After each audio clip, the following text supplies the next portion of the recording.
Welcome back. In this video, I'm going to be sharing the best expression that, came from Shakespeare. There are so many expressions, so many sentences in the English language that are still used today in our ordinary life, and they came from Shakespeare. And I want to share a collection of this expression with you. I will post, because I prepare a PowerPoint presentation, and I will post this presentation in the comment below.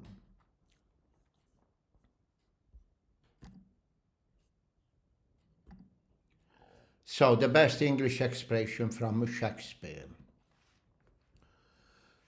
We focus on the Shakespeare theme today in this video, and we discover why Shakespeare is so great and the influence in the English language of William Shakespeare. So, if you have ever wondered why people think Shakespeare is so great, this video is for you. Today's topic is for you. And I do hope that I'm going to deliver a decent presentation, decent introduction about, Shakespeare. So we are going to share some English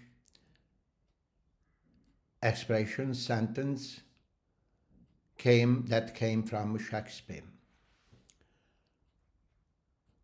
So we are going to get some very useful, natural, and lovely phrases that people use all the time these days, particularly, in the United Kingdom and in the country where the English is the spoken language. So, expression sentence which originally came into English, the English language, to the work of Shakespeare. So, in order to let you know what I mean, I'm going to give you some sample of English in a variety of situations, different contexts.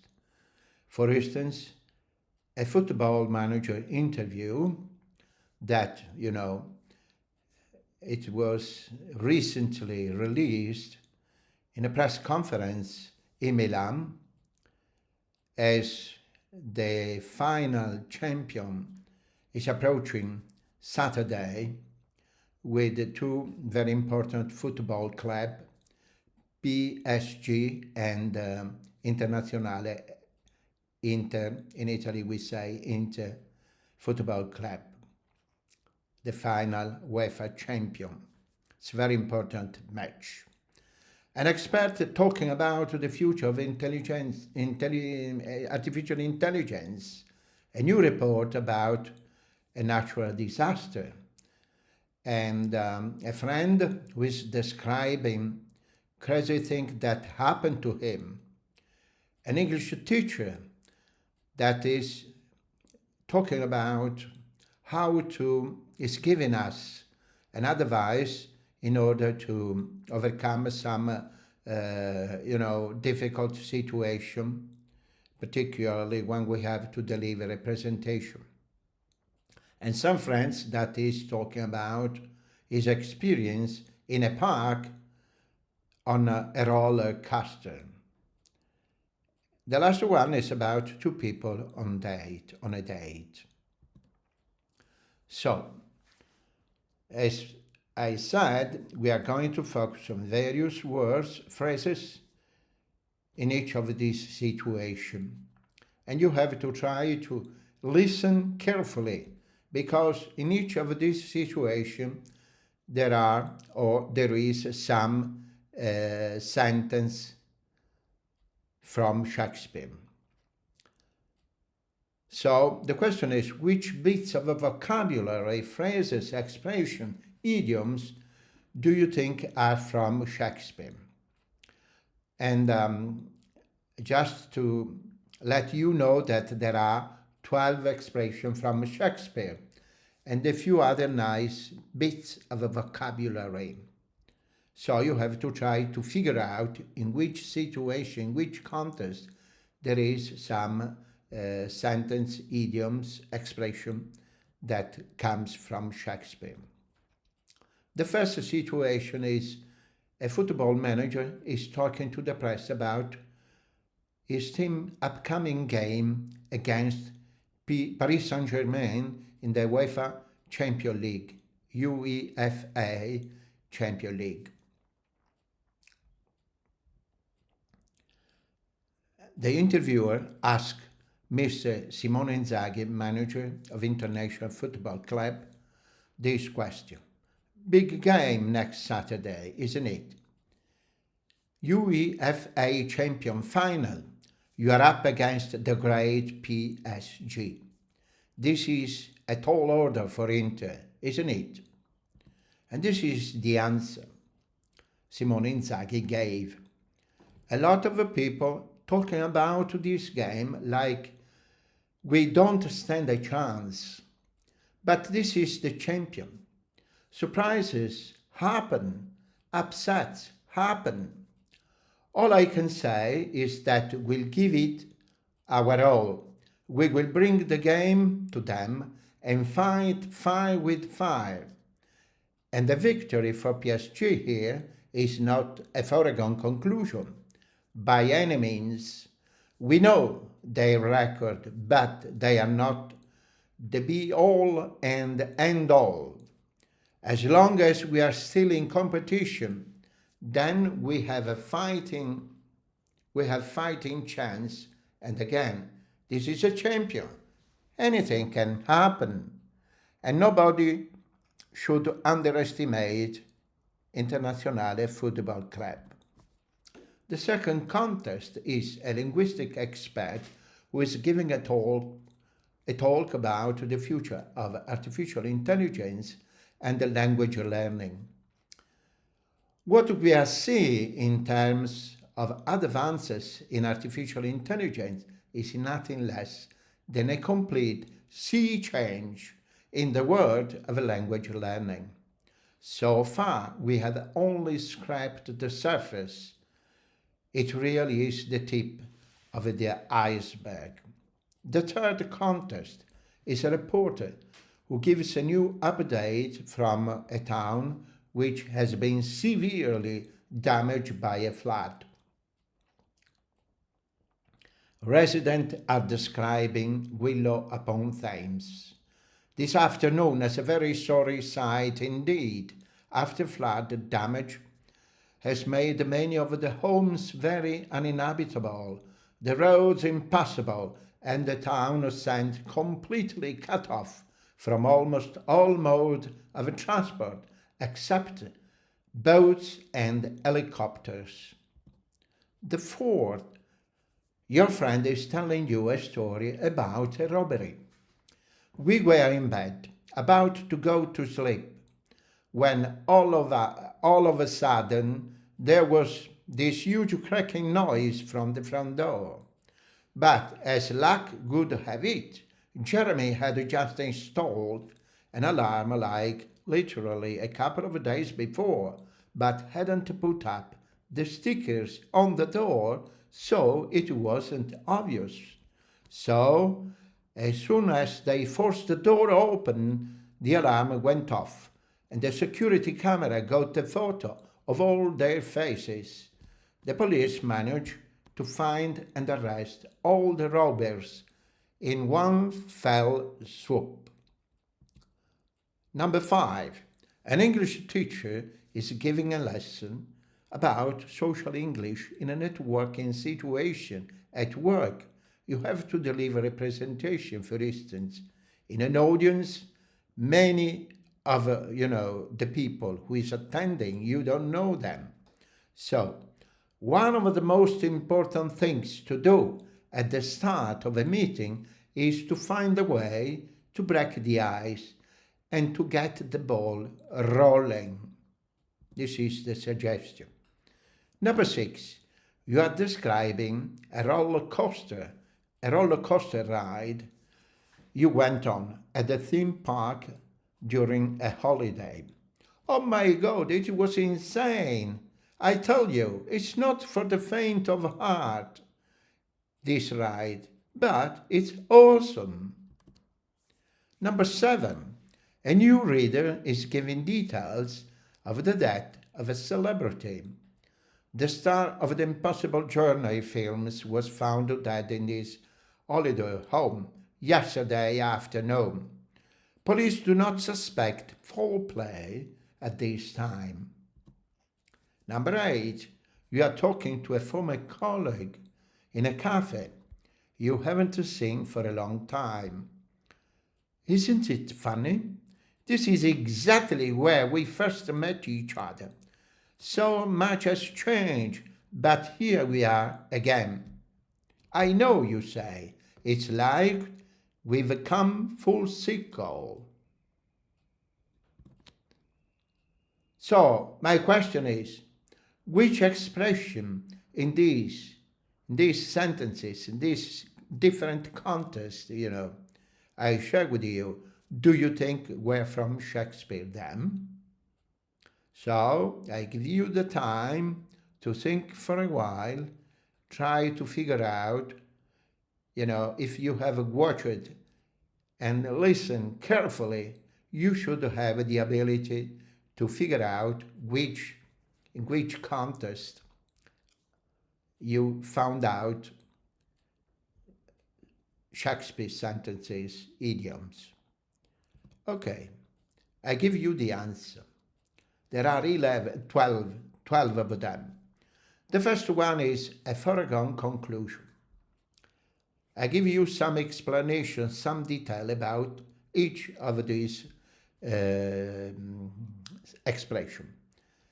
So, a foregone conclusion, a sea change, a sorry sight, all of a sudden, a luck would have it, in one fell swoop, to be all and end all, to break the ice, faint-hearted, fair play, foul play, to fight fire with fire, to come full circle.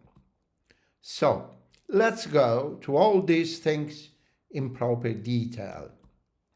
A foregone conclusion.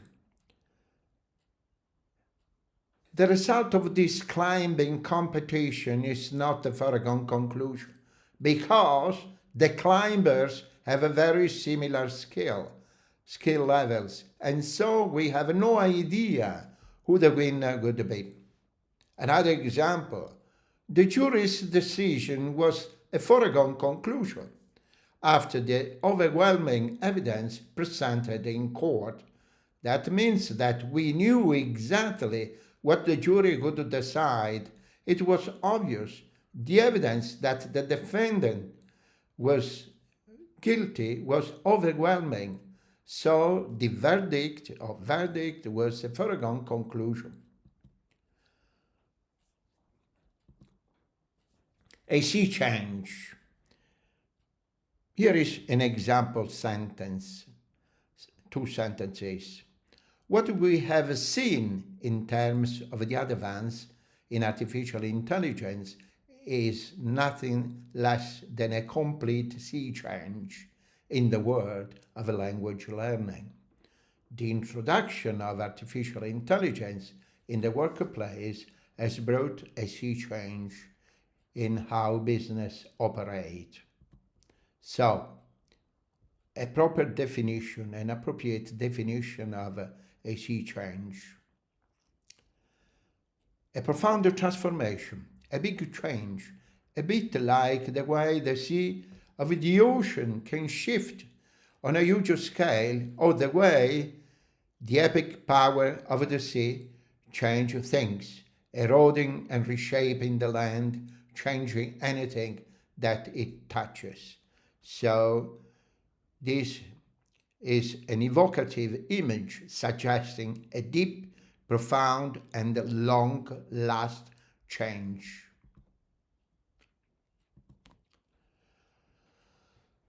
And this expression, a sea change, can be used in different contexts. For instance, in technology, the shift from traditional media to digital platform, we've seen a sea change in the way people consume content. In culture, for instance, changes in societal attitude such as acceptance of remote work during the pandemic brought about a sea change in the way we live and work. In personal life, for instance, a person undergoing a major lifestyle shift after a life event. She's been through a bit of a sea change over the last couple of years. A sorry side example. Residents are described that Willow upon Thames this afternoon as a very sorry sight indeed, after flood damage has made many of the homes here uninhabitable. After the storm, the town was a sorry sight, with the trees uprooted and buildings damaged. You are a sorry sight. What happened to you? So, a sorry sight definition is quite simple. It's a pitiful, unpleasant, or regrettable thing to see. All of a sudden, all of a sudden means if something happens very quickly, it happens all of a sudden. It seemed to happen all of a sudden. I felt dizzy and I just collapsed all of a sudden. As luck would have it, as luck would have it, the definition is by chance. We ran out of petrol on the way home, but as luck would have it, we were very near a petrol station. In one fell swoop. If you do something in one fell swoop, you do it all the time, all at the same time. For instance, I got my Christmas shopping done in one fell swoop. To be all and end all. To be all and end all means, that this is the most important thing. Sorry. We all agree the winning was not the be all and all and end all. It was the period when everyone saw man in space as the be all and end all. To break the ice, to make people who have not met before, for instance, feel more relaxed, more comfortable with each other. Example, someone suggested that we play a party game to break the ice. Faint-hearted, not for the faint heart. Someone who is faint-hearted is not confident or is not brave enough and dislike taking unnecessary risk. Example, it deals with the subject more faint-hearted filmmakers could stay away from. A fair play. Fair and honest treatment of the people. For instance, the committee job is to ensure fair play between political parties during the election. Foul play is quite different. A criminal act that results in a serious damage or injury, especially murder. For instance, it is not clear what caused the explosion, but the police do not suspect foul play. To fight fire with fire. It means, to use the same method as someone else in order to defeat them. For instance, the company we compete against starts spending a lot of money, on advertising. So we had to fight with fire and also spend a lot in order to keep our market share. The last one, to come full circle. If something or someone has full circle after changing a lot, things are now the same as they were in the beginning. For instance, things have come full circle now that long skirts are back in fashion. And that's all. Thank you so much for watching. Bye bye. See you in the next video.